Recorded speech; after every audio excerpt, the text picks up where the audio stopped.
bonsoir à tous. À la une de ce journal, un meeting et une marche du SDF font peur aux autorités administratives à tel point qu'elles viennent d'interdire ces manifestations prévues initialement samedi prochain dans la ville de Douala. Pourtant, il y a une semaine, l'onction légale avait été accordée au SDF. Aujourd'hui, un doigt accusateur est pointé sur la mauvaise foi des organisateurs. Selon un communiqué des autorités, le SDF et certains activistes comptaient profiter de ce meeting pour lancer un appel à la révolte et l'insurrection populaire mise en cause. Le SDF dénonce ces allégations et met à nu les raisons cachées de ce rétro-pédalage de l'autorité administrative. Dans le chapitre politique de ce journal, nous vous donnerons les clés pour comprendre ces mécanismes utilisés pour effectuer ces multiples tours de vis sur des meetings de l'opposition systématiquement interdits au Cameroun. L'émergence économique du Cameroun bute devant le peu d'intérêt accordé à la recherche scientifique. Les conditions de travail des chercheurs peinent à s'améliorer. Leurs travaux scientifiques sont laissés pour compte dans les tiroirs des universités. Vous suivrez dans ce journal le cri de cœur des chercheurs scientifiques et le plaidoyer du ministre de la Recherche scientifique au sujet d'une plus grande considération de la recherche dans le processus de développement industriel du Cameroun.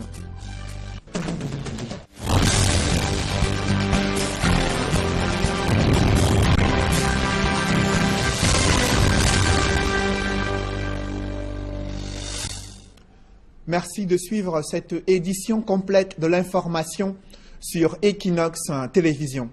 C'est un coup de théâtre sous le ciel de Douala. Une marche et un meeting du SDF sont interdits dans les artères de la capitale économique du Cameroun. Pourtant, il y a une semaine, l'onction légale avait été donnée par l'autorité administrative.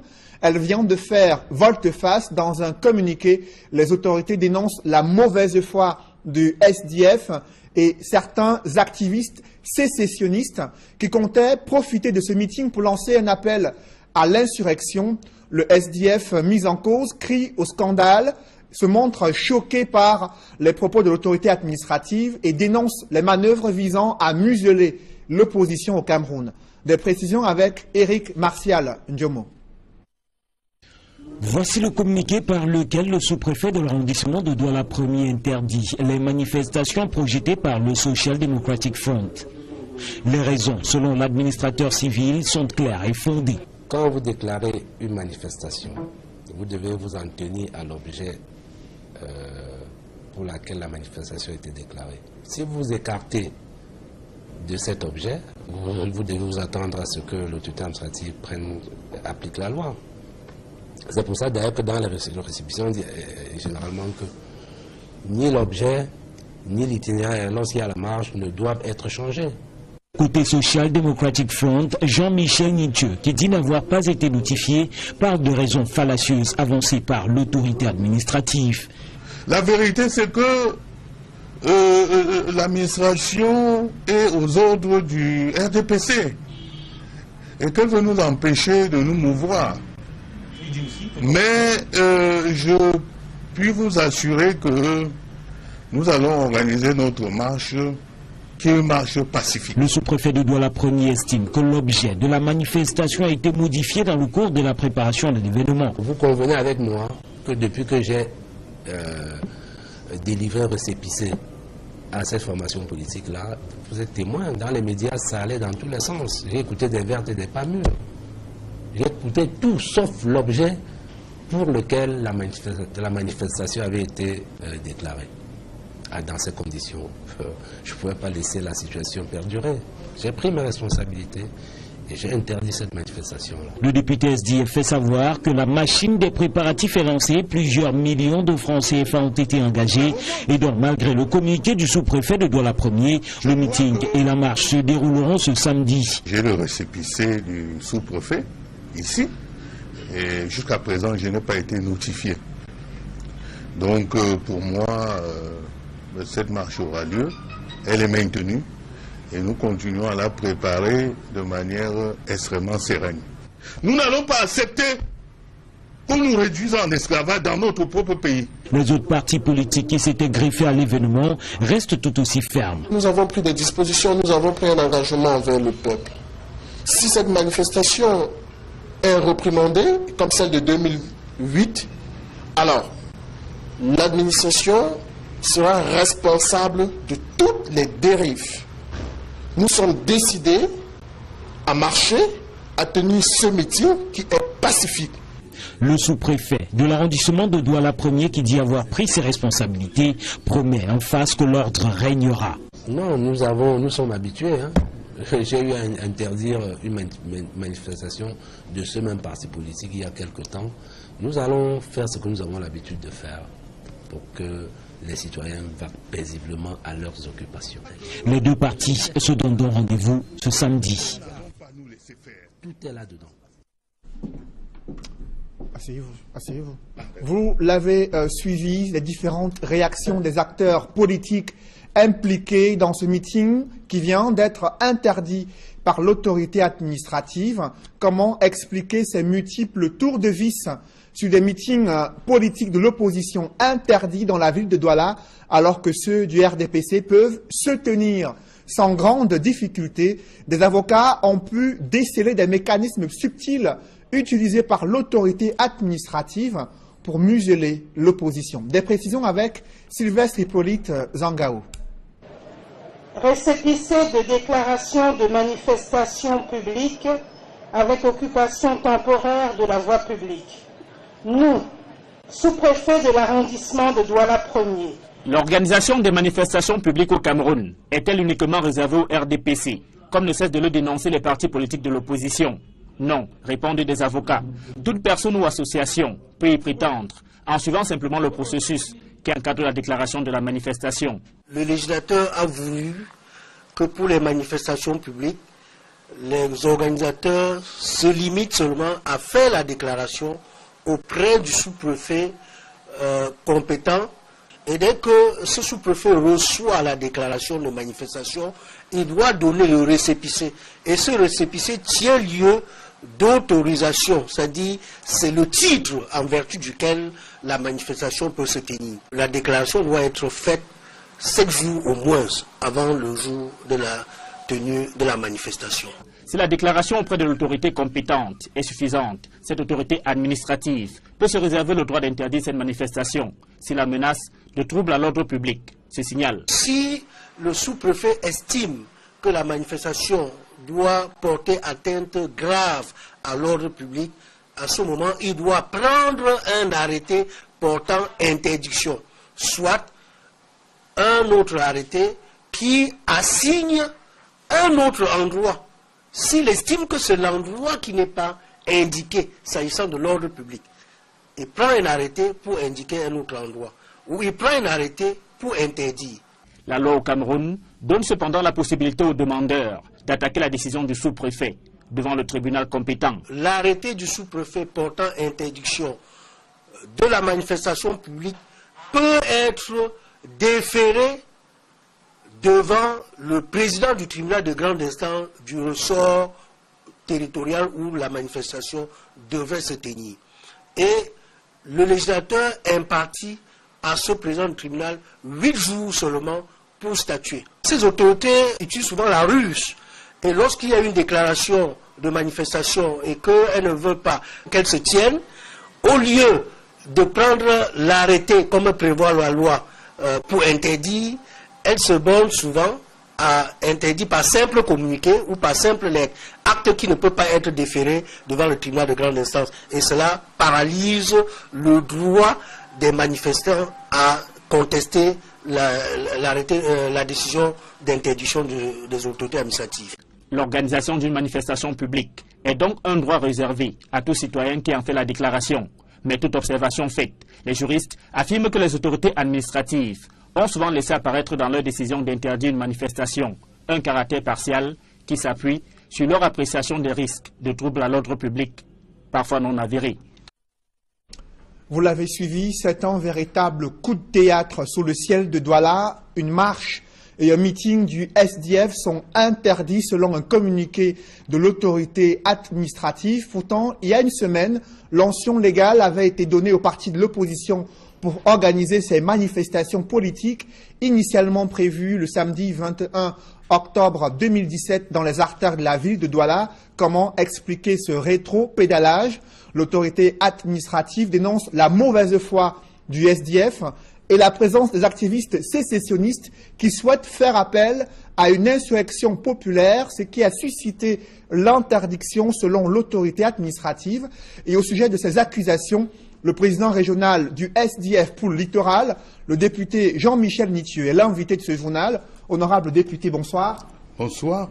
Vous êtes bienvenu sur ce plateau. Vous interviendrez en deuxième partie de ce journal. Et toujours dans ce chapitre politique, un autre coup qui vient d'être asséné contre le régime de Yaoundé. C'est le témoignage choc d'Akeremona sur la victoire de John Froundi à l'élection présidentielle de 1992. L'ancien bâtonnier met à nu les mécanismes qui ont été utilisés pour court-circuiter le chairman du SDF en 1992 et permettre au régime de Yaoundé de rester au pouvoir durant de nombreuses années, conscient de ces pièges qui se retrouvent encore, selon lui, dans le code électoral. Akeremona compte bel et bien pouvoir s'en sortir en 2018, lui qui compte être candidat à l'élection présidentielle. Évocation avec Élisée Bokba et Guy Zogo. Lors de sa conférence de presse consacrée à l'annonce de sa candidature à l'élection présidentielle de 2018, Maître Akeremona a réitéré les affirmations selon lesquelles ni John Froundi avait remporté la présidentielle de 1992 devant Paul Biya. Je gérais donc le rassemblage, le décomptage des voix. Et je peux vous le dire qu'à 92, Froundi a bel et bien gagné.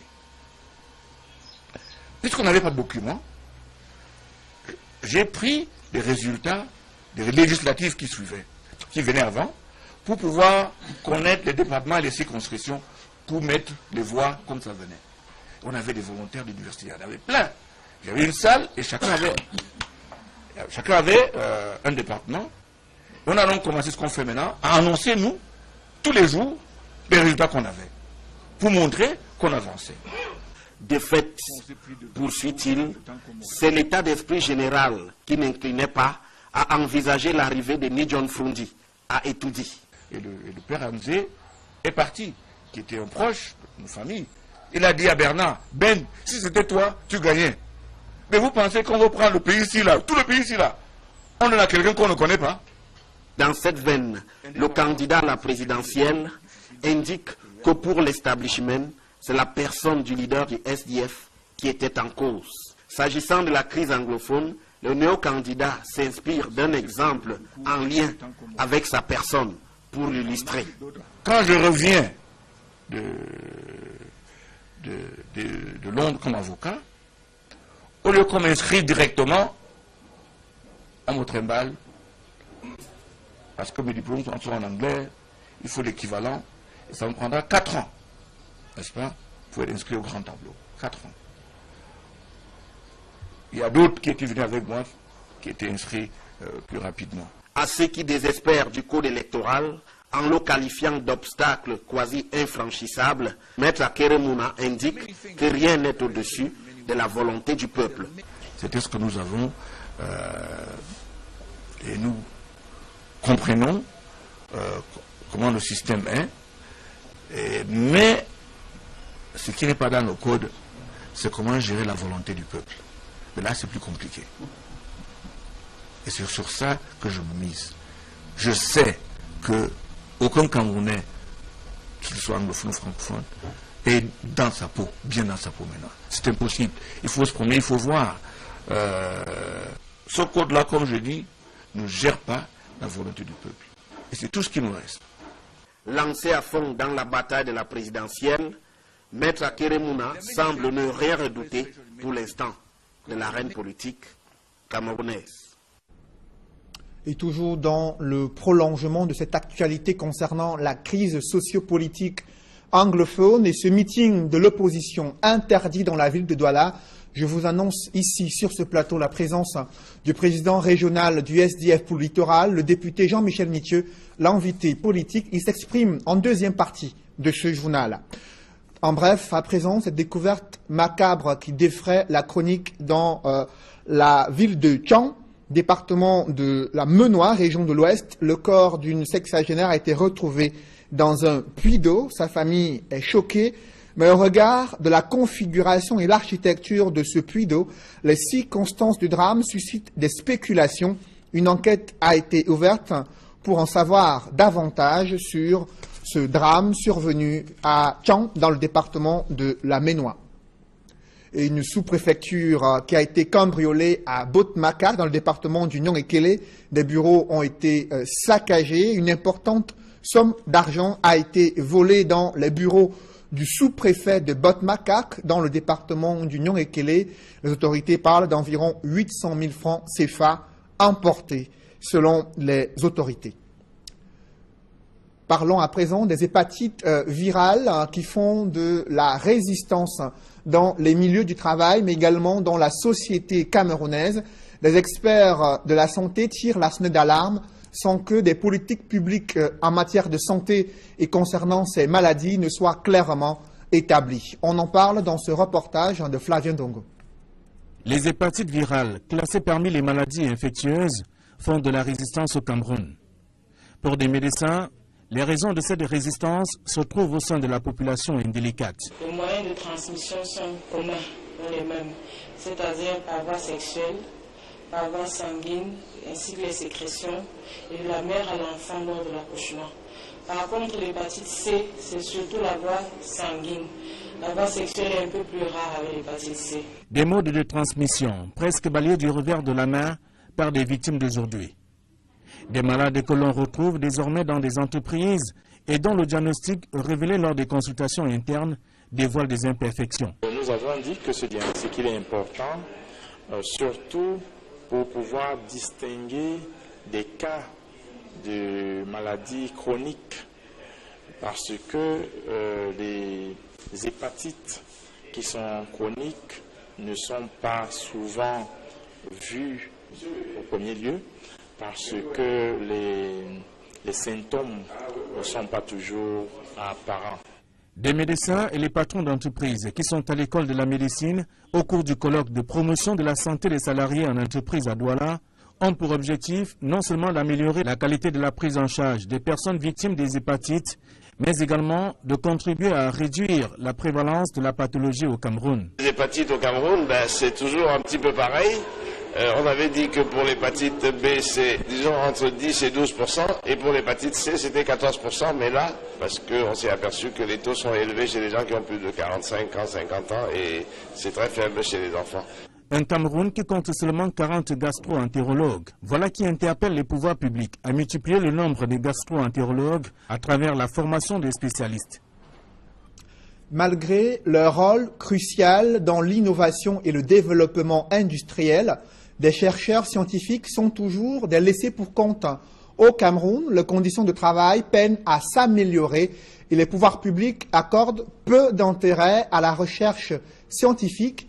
Ces sempiternels problèmes ont refait surface lors de la rentrée au ministère de la Recherche scientifique et de l'Innovation. Des précisions avec Élisée Bokba et Marcelin Gansop. Pour cette 5e rentrée scientifique du Mirési, le tapis rouge a été déroulé à 220 nouveaux chercheurs, dont la procession aux côtés des plus anciens n'est pas moins un élément de motivation au moment où ils entament leur carrière.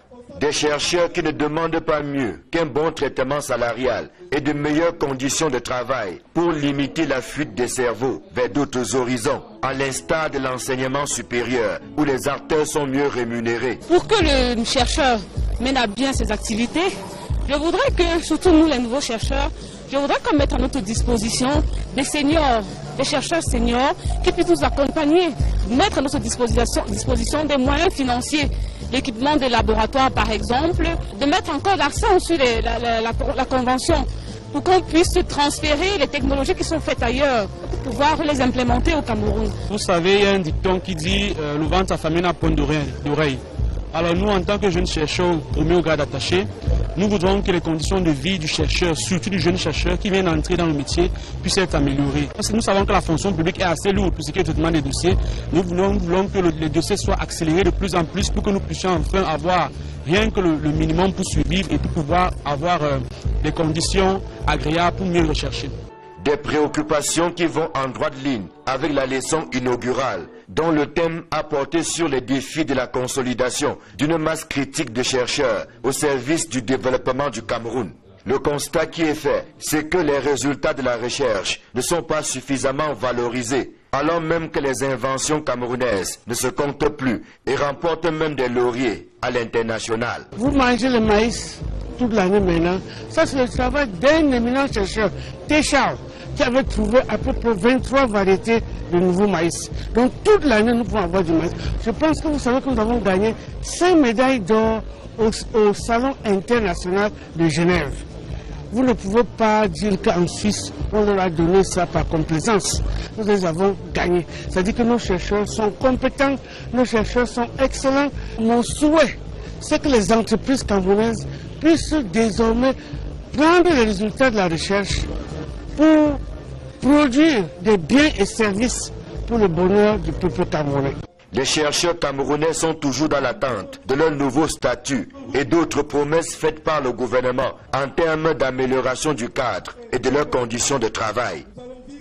Et le ministre de la Recherche scientifique et de l'Innovation ne cesse de plaider pour une valorisation de la recherche et l'utilisation des innovations scientifiques pour améliorer le quotidien des Camerounais et amorcer un réel développement socio-économique au Cameroun. Je vous propose d'écouter Madeleine Tuenté, ministre de la Recherche scientifique et de l'Innovation.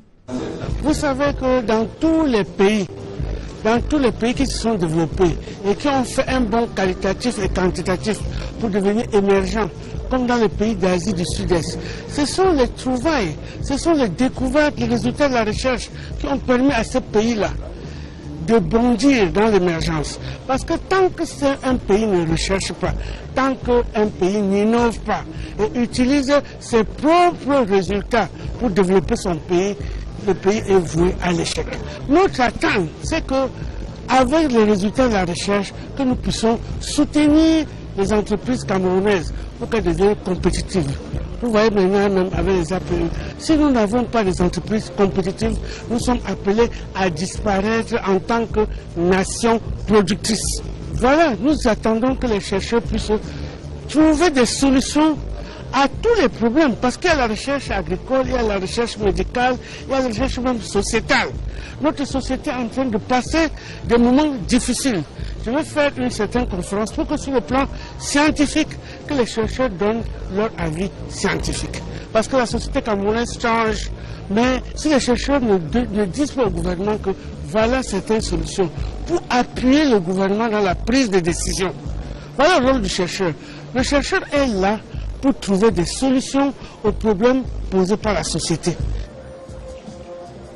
Si vous êtes un ressortissant de la CEMAC, vous pouvez désormais vous rendre en Centrafrique sans visa, à condition d'avoir une carte nationale d'identité et un passeport encore valide.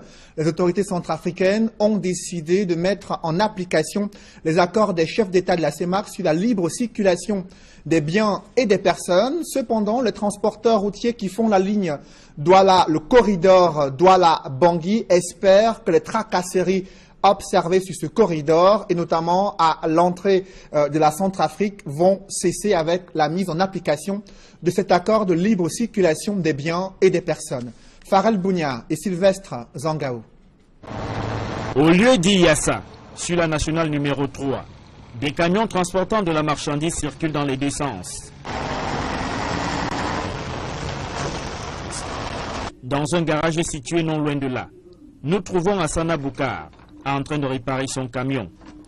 Lorsque le véhicule sera prêt, il va se mettre en route pour Bangui, en République centrafricaine. Voilà, le camion, la remorque est là à côté. On est en train de faire l'entretien. Quand c'est fini, bon, on va essayer de prendre la route. Maximum 2 jours puis à la frontière. Cet originaire de l'extrême nord Cameroun conduit des camions de marchandises de Douala à Bangui depuis plus de 20 ans. Et à chaque voyage, il fait face aux mêmes tracasseries sur le trajet. Il y a les tracasseries policières, gendarmerie, tout le long à partir de Douala jusqu'à la frontière. Il y en a beaucoup, trop de contrôles, beaucoup de contrôles même. Chaque contrôle, on fait ce qu'ils appellent la formalité, tu donnes 2000 ou tu donnes 1000 francs, 2000, 1000 francs jusqu'à arriver à la frontière. D'autres chauffeurs de camions sur ce trajet font face à ces tracasseries.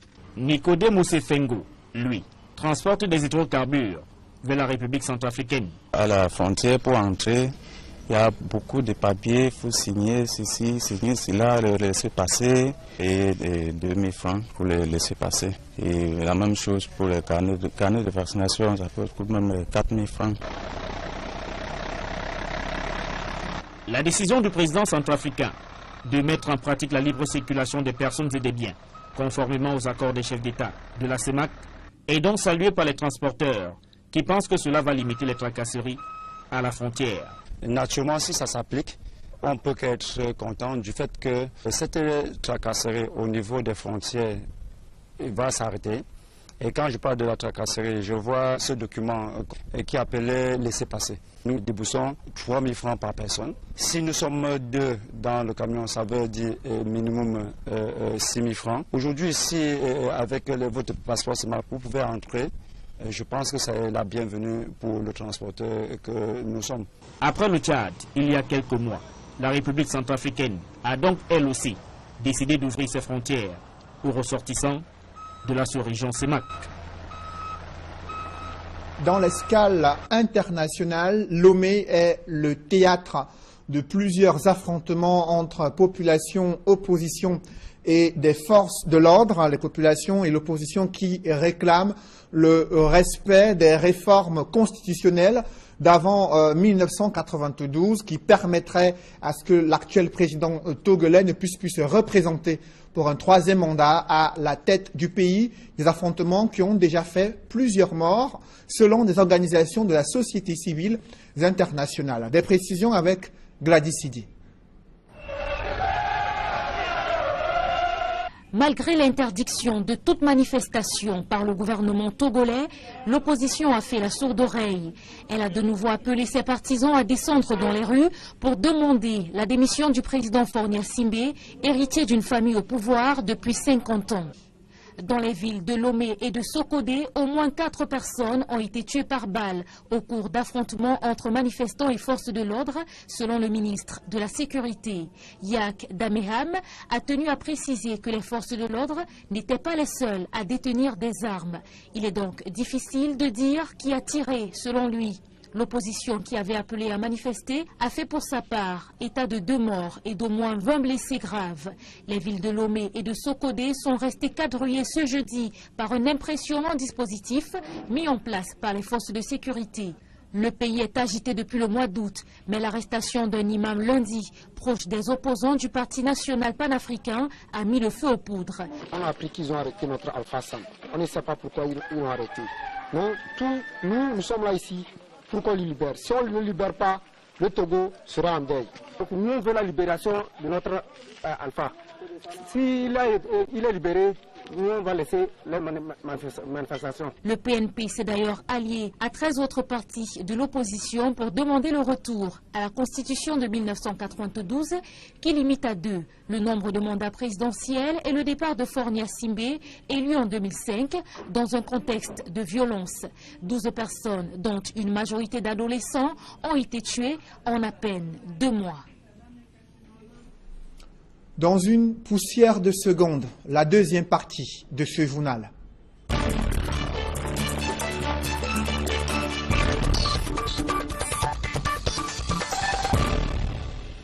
Je reçois sur ce plateau le président régional du SDF pour le littoral, honorable Jean-Michel Nitieux. Bonsoir. Bonsoir. Vous êtes également député SDF, une semaine après vous avoir délivré un récépissé de déclaration pour manifestation. L'autorité administrative vient d'interdire votre meeting et votre marche prévue samedi prochain à Douala. Comment vous appréciez cette attitude? Non, je dois dire que jusqu'à présent, je n'ai pas été notifié en tant que principal organisateur de cette manifestation. J'ai j'ai été informé qu'un communiqué aurait été lu sur les ondes de la radio et de la télévision nationale. Et par la suite, sur les réseaux sociaux, donc pour moi, il n'y a aucun problème. Nous avons eu un récépissé, comme prévu par la loi,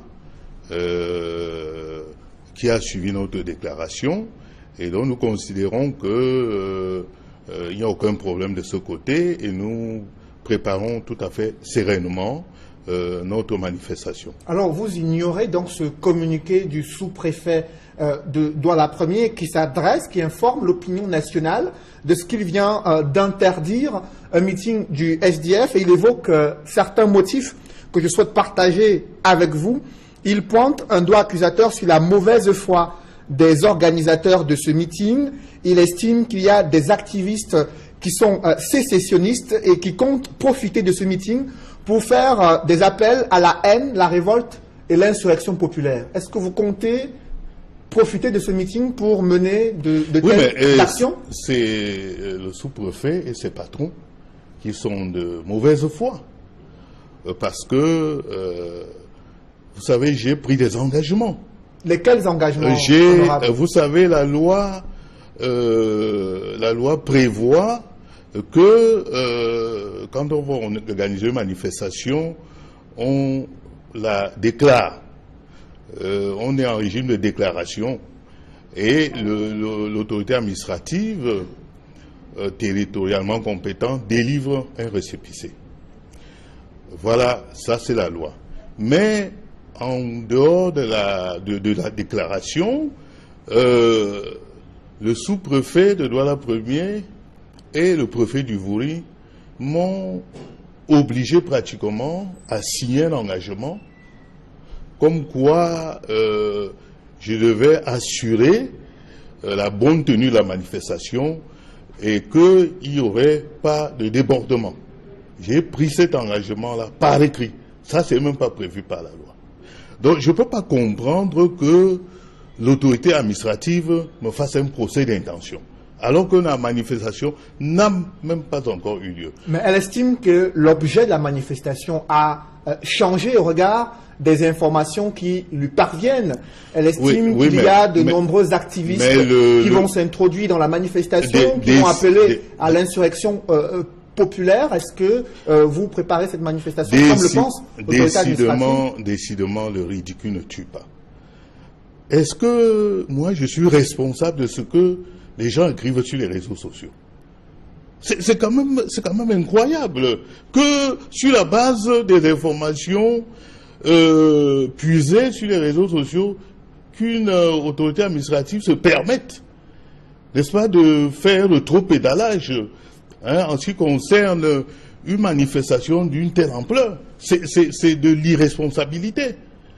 Je ne comprends pas pourquoi le sous-préfet de Douala 1er peut invoquer des fallacieux prétextes. Il a d'ailleurs prétendu, c'est l'une des raisons selon lui, que j'ai associé à la manif d'autres partis politiques. Des activistes politiques, voire sécessionnistes, ce sont les mots de l'autorité administrative qui veulent profiter de ce meeting pour lancer des appels de haine, des appels à la révolte et l'insurrection populaire, ce qui a mené l'autorité administrative à interdire votre meeting. Est-ce que vous avez accepté de tels activistes au sein de ce meeting que vous étiez en train de préparer? Mais pas du tout, pas du tout. Je ne sais même pas de quoi il parle. Je pense que, comme je le disais tout à l'heure, c'est complètement ridicule, c'est enfantin. La vérité, c'est que le sous-préfet, en tout cas, je pense que ce n'est qu'un exécutant, le régime de Yaoundé était mal à l'aise, n'est-ce pas, avec l'ampleur de la mobilisation qui était en cours pour ces manifestations. Des partis politiques qui, tous les jours, se ralliaient et nous soutenaient, n'est-ce pas, dans cette manifestation. Je crois que ça a fait peur au régime en place. Et je voudrais indiquer que l'autorité administrative, que ce soit le sous-préfet, le préfet ou le gouverneur qui était tout présent à la manifestation du RDPC le 1er octobre, ont constaté que tous les partis de la majorité présidentielle étaient présents.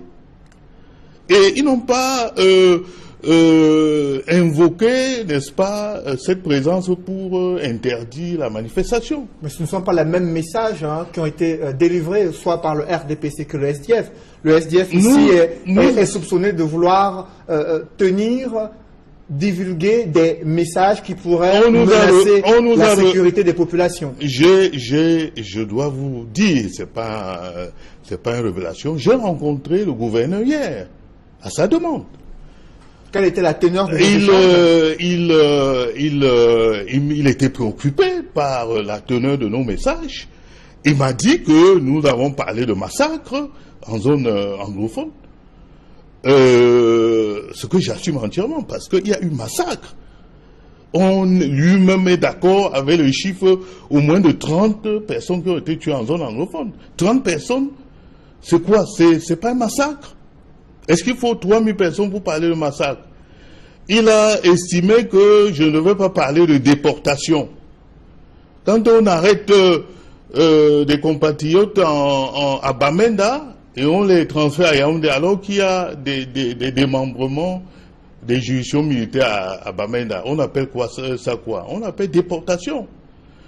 Il a également parlé du terme banalisation de la barbarie.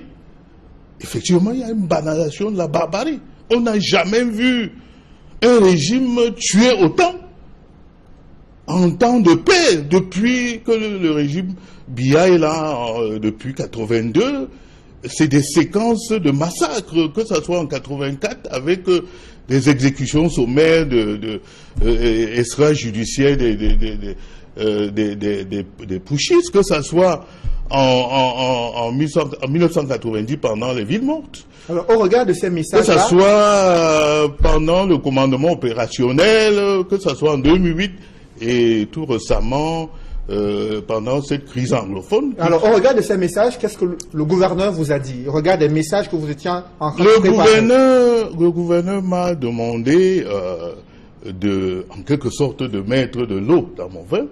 Je lui ai dit que si ces messages lui posaient problème, on pouvait tout à fait les rectifier sur nos supports. Et donc, il n'était plus question que notre manifestation soit interdite.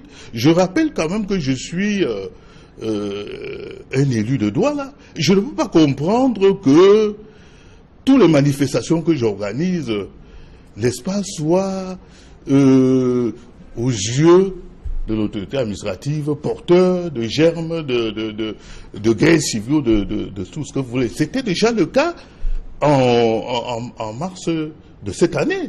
Ils ont interdit une manifestation que je comptais organiser. Cette fois, avec la pression que j'ai mise sur eux, en leur mettant devant les contradictions par rapport au meeting du RDPC qu'ils ont autorisé, ils m'ont délivré, enfin récépissé, et je savais qu'ils allaient faire l'espace de trop pédalage, parce qu'ils étaient véritablement mal à l'aise. La vérité, c'est que, pour eux, il n'y a que le RDPC qui doit occuper l'espace public. Tout ce qu'il y a comme opposition, à leurs yeux, est porteur d'espace, de risque de troubles à l'ordre public, et voilà, et du désordre. Et que comptez-vous faire? Allez-vous attaquer cette décision comme vous l'avez fait en mars 2017 concernant ce communiqué? Mais je vous ai indiqué tout à l'heure que je n'ai pas été notifié. Je sais même parce que j'attaquerai devant la chambre administrative. Je n'ai pas été notifié. Je ne peux pas attaquer un communiqué.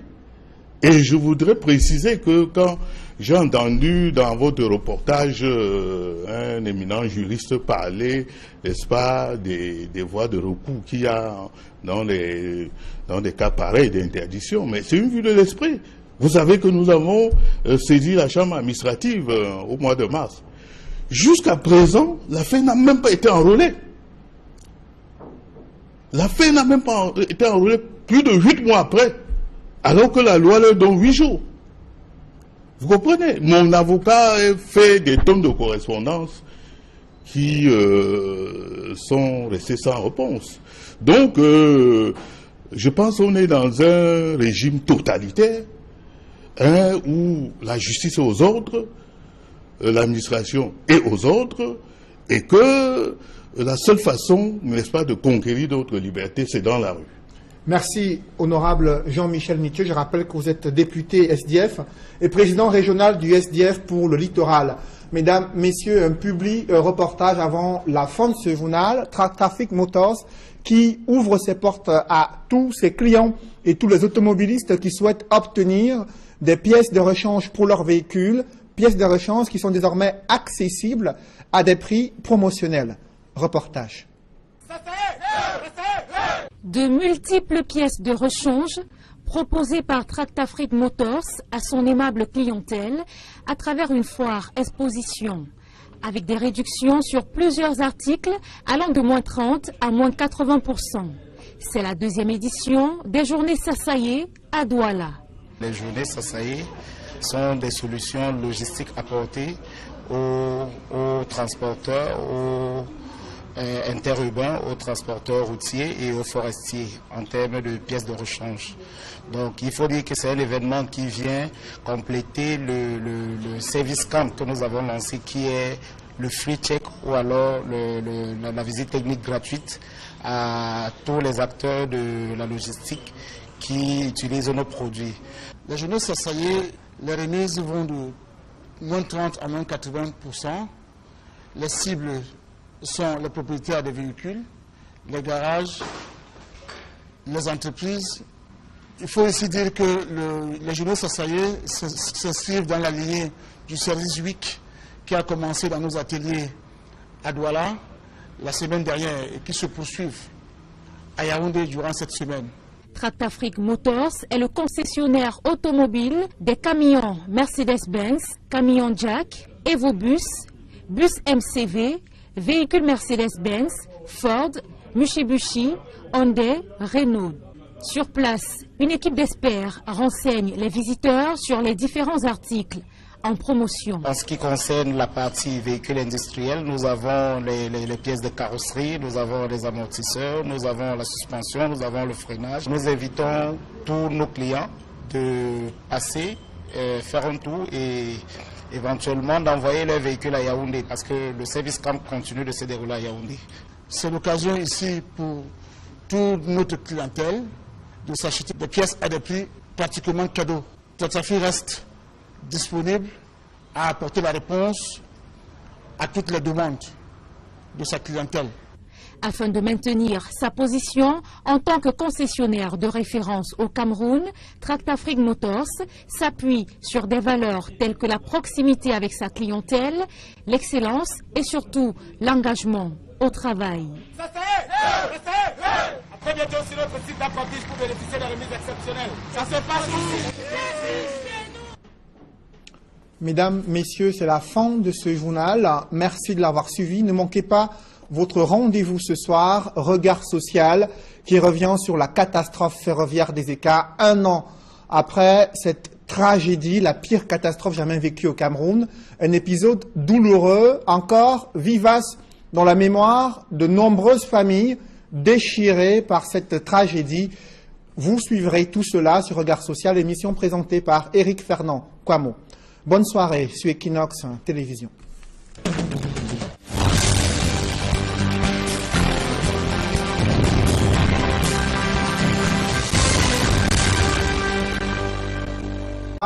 Bonsoir. Vous êtes bienvenue sur ce plateau. Vous interviendrez en deuxième partie de ce journal.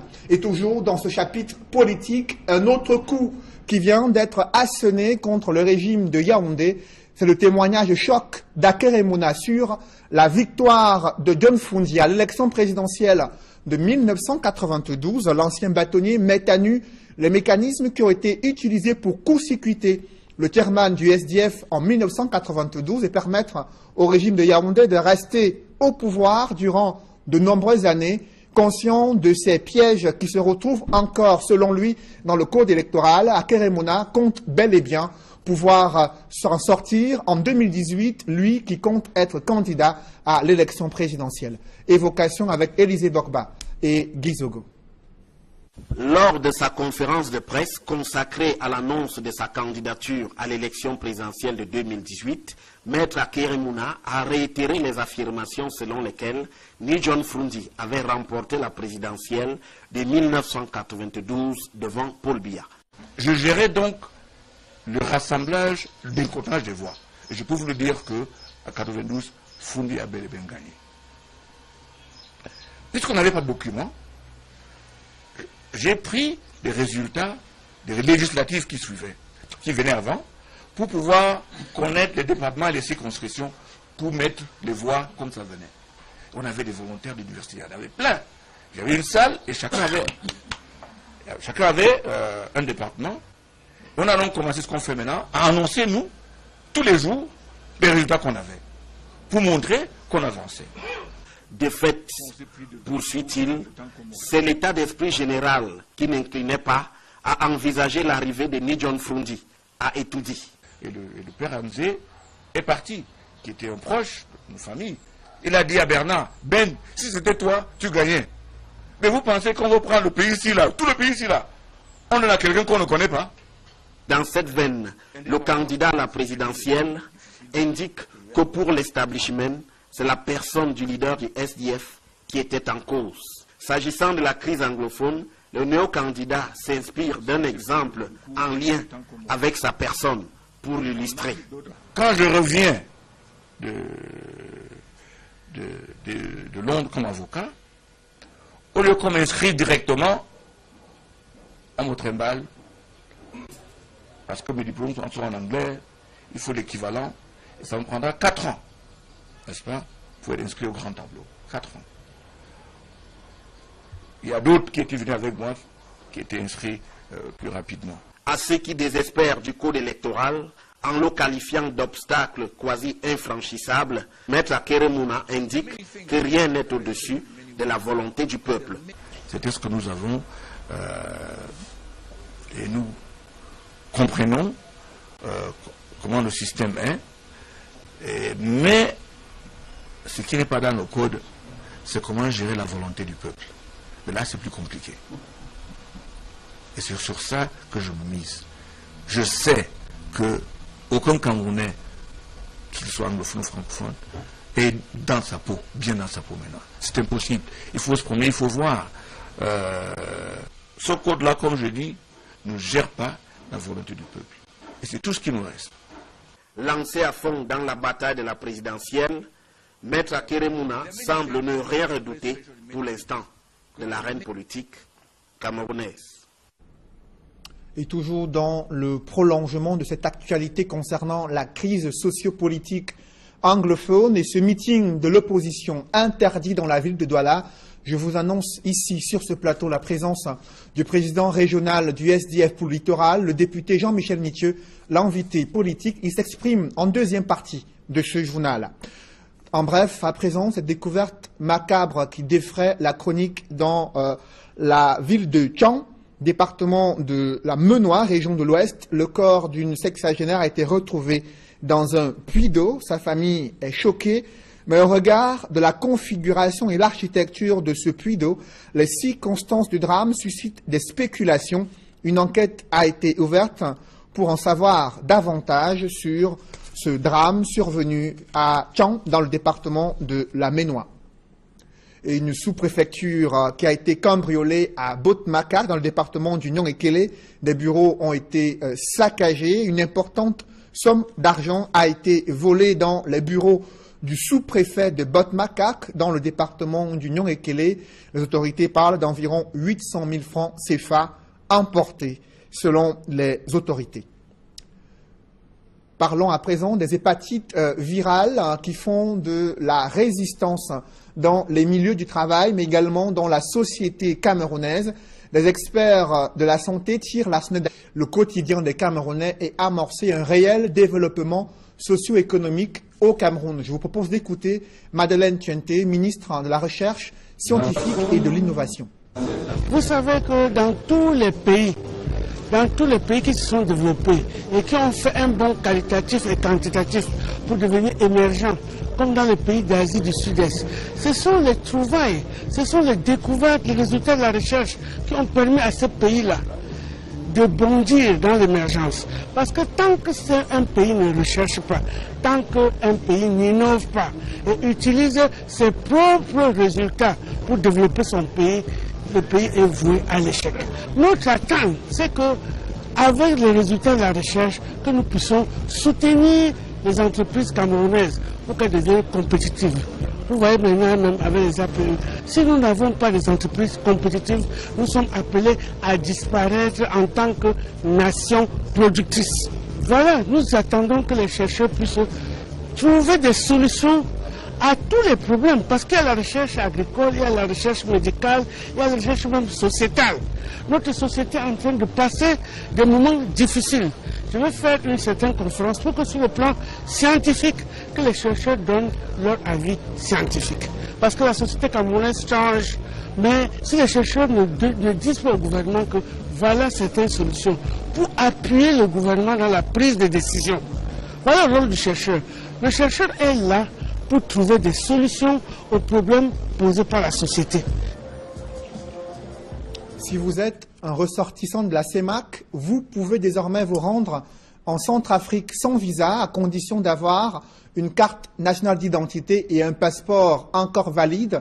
Les autorités centrafricaines ont décidé de mettre en application les accords des chefs d'État de la CEMAC sur la libre circulation des biens et des personnes. Cependant, les transporteurs routiers qui font la ligne Douala, le corridor Douala-Bangui, espèrent que les tracasseries observées sur ce corridor, et notamment à l'entrée de la Centrafrique, vont cesser avec la mise en application de cet accord de libre circulation des biens et des personnes.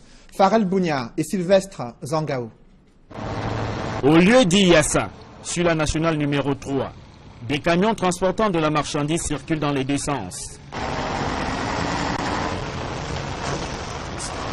Dans un garage situé non loin de là, nous trouvons Hassana Boukar en train de réparer son camion. Lorsque le véhicule sera prêt, il va se mettre en route pour Bangui, en République centrafricaine. Voilà, le camion, la remorque est là à côté. On a de faire l'entretien. Quand c'est fini, bon, on va essayer de prendre la route. Maximum 2 jours puis à la frontière. Cet originaire de l'extrême nord Cameroun conduit des camions de marchandises de Douala à Bangui depuis plus de 20 ans. Et à chaque voyage, il fait face aux mêmes tracasseries sur le trajet. Il y a les tracasseries policières, gendarmerie, tout le long à partir de Douala jusqu'à la frontière. Il y en a beaucoup, beaucoup, trop de contrôles, beaucoup de contrôles même. Chaque contrôle, on fait ce qu'ils appellent la formalité, tu donnes 2000 ou tu donnes 1000 francs, 2000, 1000 francs jusqu'à arriver à la frontière. D'autres chauffeurs de camions sur ce trajet font face à ces tracasseries.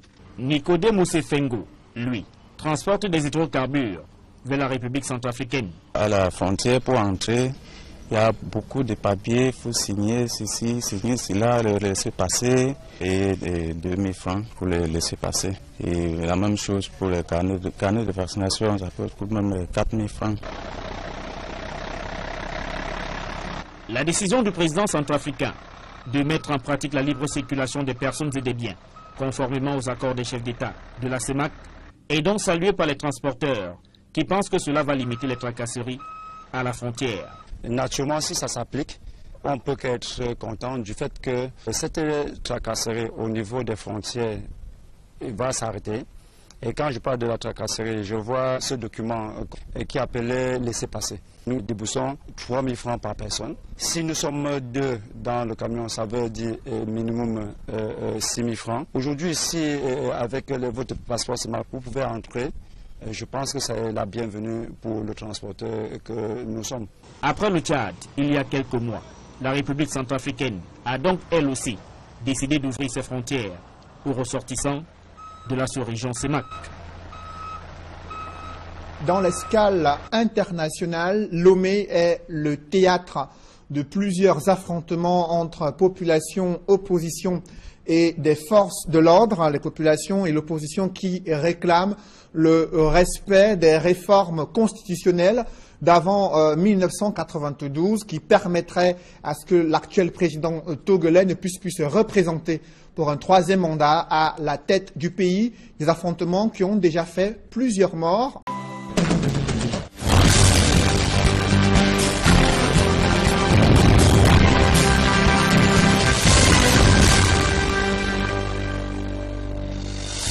Bonsoir à tous. À la une de ce journal, un meeting et une marche du SDF font peur aux autorités administratives à tel point qu'elles viennent d'interdire ces manifestations prévues initialement samedi prochain dans la ville de Douala. Pourtant, il y a une semaine, l'onction légale avait été accordée au SDF. Aujourd'hui, un doigt accusateur est pointé sur la mauvaise foi des organisateurs. Selon un communiqué des autorités, le SDF et certains activistes comptaient profiter de ce meeting pour lancer un appel à la révolte et l'insurrection populaire mise en cause. Le SDF dénonce ces allégations et met à nu les raisons cachées de ce rétro-pédalage de l'autorité administrative. Dans le chapitre politique de ce journal, nous vous donnerons les clés pour comprendre ces mécanismes utilisés pour effectuer ces multiples tours de vis sur des meetings de l'opposition systématiquement interdits au Cameroun. L'émergence économique du Cameroun bute devant le peu d'intérêt accordé à la recherche scientifique. Les conditions de travail des chercheurs peinent à s'améliorer. Leurs travaux scientifiques sont laissés pour compte dans les tiroirs des universités. Vous suivrez dans ce journal le cri de cœur des chercheurs scientifiques et le plaidoyer du ministre de la Recherche scientifique au sujet d'une plus grande considération de la recherche dans le processus de développement industriel du Cameroun.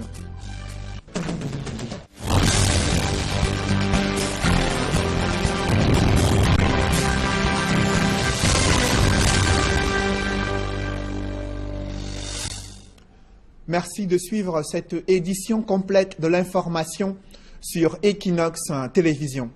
C'est un coup de théâtre sous le ciel de Douala. Une marche et un meeting du SDF sont interdits dans les artères de la capitale économique du Cameroun. Pourtant, il y a une semaine, l'onction légale avait été donnée par l'autorité administrative. Elle vient de faire volte-face. Dans un communiqué, les autorités dénoncent la mauvaise foi du SDF et certains activistes sécessionnistes qui comptaient profiter de ce meeting pour lancer un appel à l'insurrection. Le SDF mis en cause crie au scandale, se montre choqué par les propos de l'autorité administrative et dénonce les manœuvres visant à museler l'opposition au Cameroun. Des précisions avec Eric Martial Ndiomo. Voici le communiqué par lequel le sous-préfet de l'arrondissement de Douala Premier interdit les manifestations projetées par le Social Democratic Front.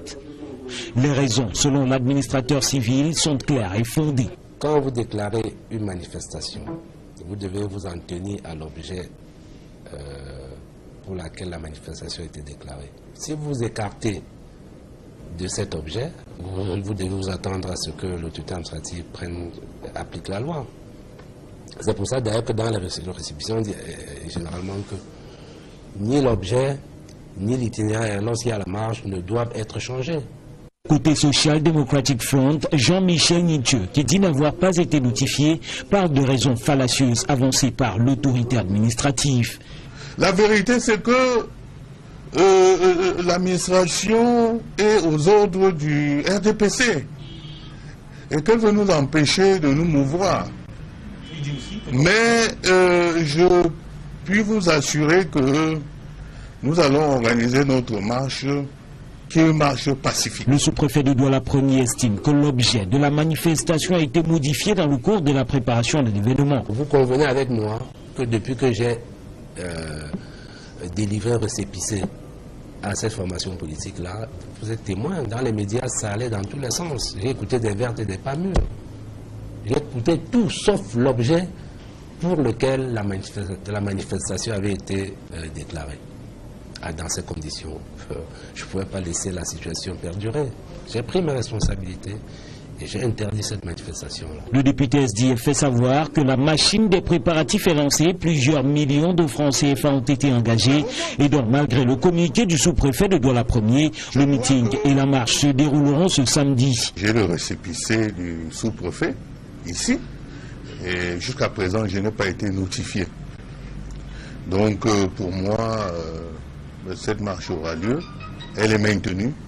Et nous continuons à la préparer de manière extrêmement sereine. Nous n'allons pas accepter qu'on nous réduise en esclavage dans notre propre pays. Les autres partis politiques qui s'étaient greffés à l'événement restent tout aussi fermes. Nous avons pris des dispositions, nous avons pris un engagement envers le peuple. Si cette manifestation est un repos d'alarme, sans que des politiques publiques en matière de santé et concernant ces maladies ne soient clairement établi. On en parle dans ce reportage de Flavien Dongo. Les hépatites virales, classées parmi les maladies infectieuses, font de la résistance au Cameroun. Pour des médecins, les raisons de cette résistance se trouvent au sein de la population indélicate. Les moyens de transmission sont communs, les mêmes, c'est-à-dire par voie sexuelle, par voie sanguine, ainsi que les sécrétions, et de la mère à l'enfant lors de l'accouchement. Par contre, l'hépatite C, c'est surtout la voie sanguine. La voie sexuelle est un peu plus rare avec l'hépatite C. Des modes de transmission presque balayés du revers de la main par des victimes d'aujourd'hui.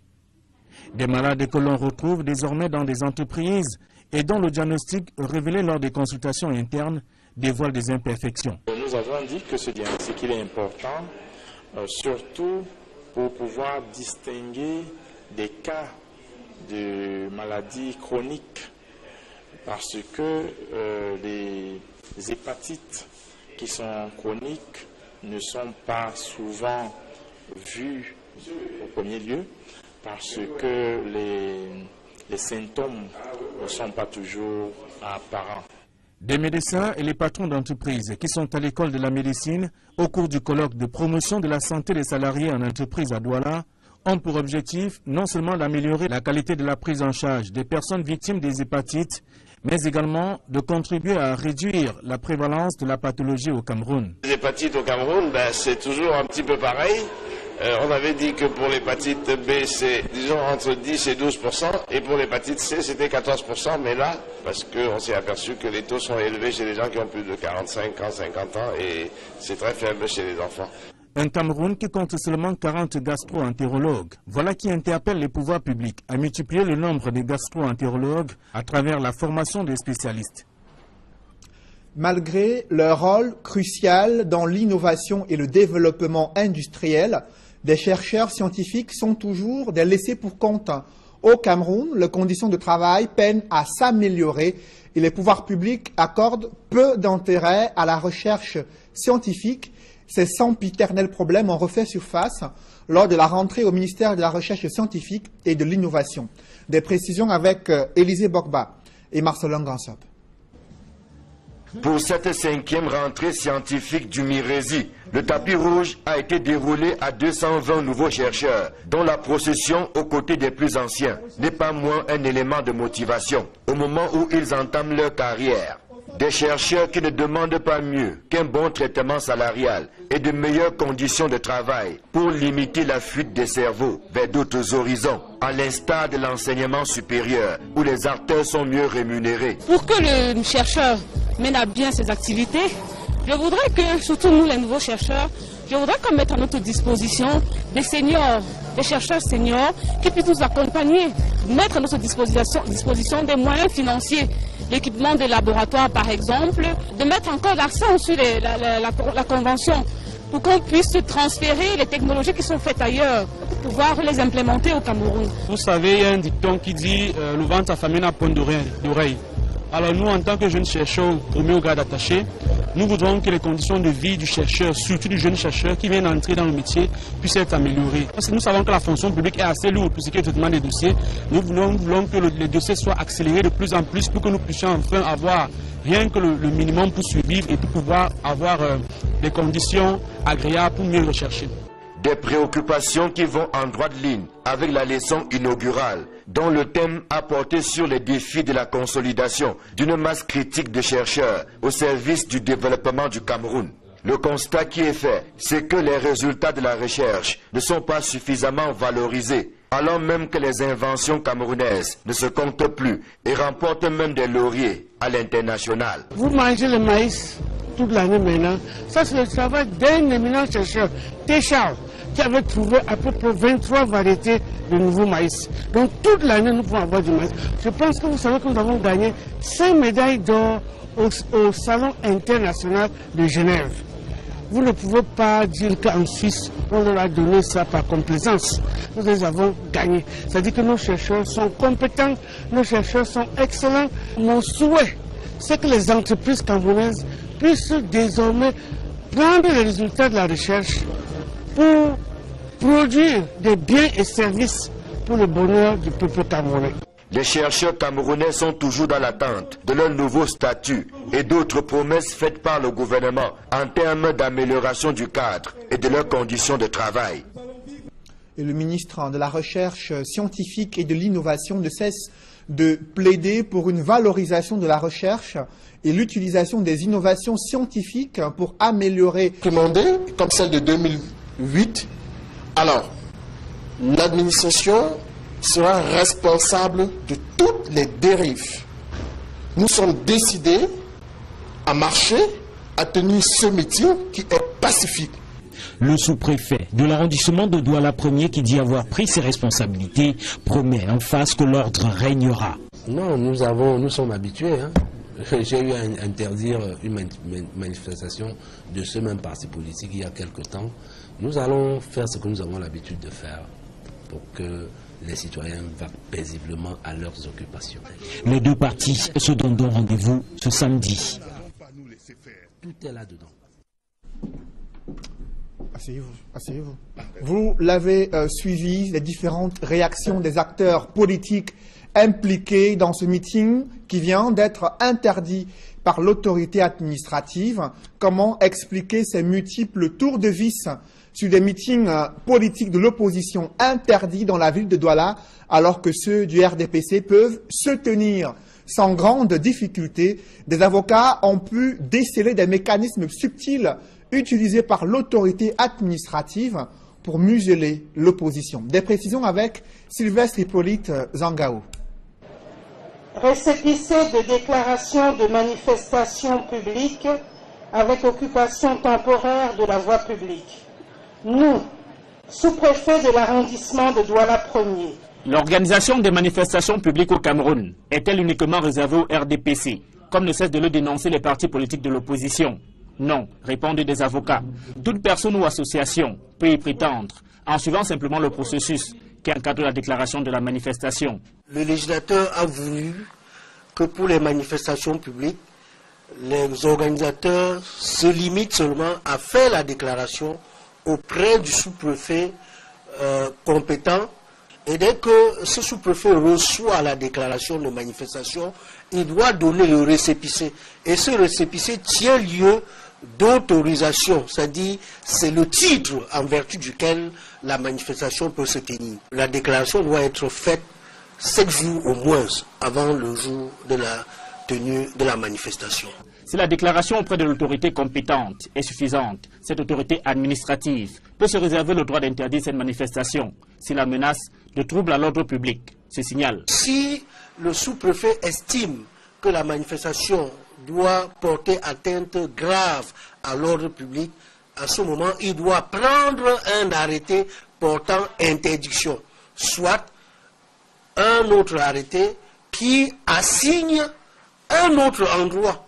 S'il estime que c'est l'endroit qui n'est pas indiqué s'agissant de l'ordre public, il prend un arrêté pour indiquer un autre endroit, ou il prend un arrêté pour interdire. La loi au Cameroun donne cependant la possibilité aux demandeurs d'attaquer la décision du sous-préfet devant le tribunal compétent. L'arrêté du sous-préfet portant interdiction de la manifestation publique peut être déféré devant le président du tribunal de grande instance du ressort territorial où la manifestation devait se tenir. Et le législateur impartit à ce président du tribunal 8 jours seulement pour statuer. Ces autorités utilisent souvent la ruse. Et lorsqu'il y a une déclaration de manifestation et qu'elles ne veulent pas qu'elle se tienne, au lieu de prendre l'arrêté comme prévoit la loi pour interdire, elles se bornent souvent à interdire par simple communiqué ou par simple lettre, acte qui ne peut pas être déféré devant le tribunal de grande instance. Et cela paralyse le droit des manifestants à contester la décision d'interdiction des autorités administratives. L'organisation d'une manifestation publique est donc un droit réservé à tout citoyen qui en fait la déclaration. Mais toute observation faite, les juristes affirment que les autorités administratives ont souvent laissé apparaître dans leur décision d'interdire une manifestation un caractère partial qui s'appuie sur leur appréciation des risques de troubles à l'ordre public, parfois non avérés.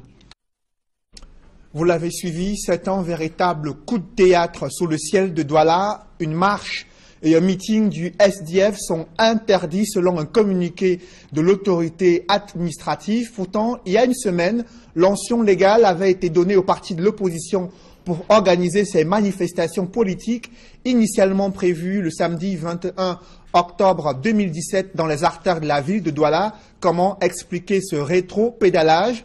L'autorité administrative dénonce la mauvaise foi du SDF et la présence des activistes sécessionnistes qui souhaitent faire appel à une insurrection populaire, ce qui a suscité l'interdiction selon l'autorité administrative. Et au sujet de ces accusations, le président régional du SDF pour le littoral, le député Jean-Michel Nitieux, est l'invité de ce journal. Honorable député, bonsoir.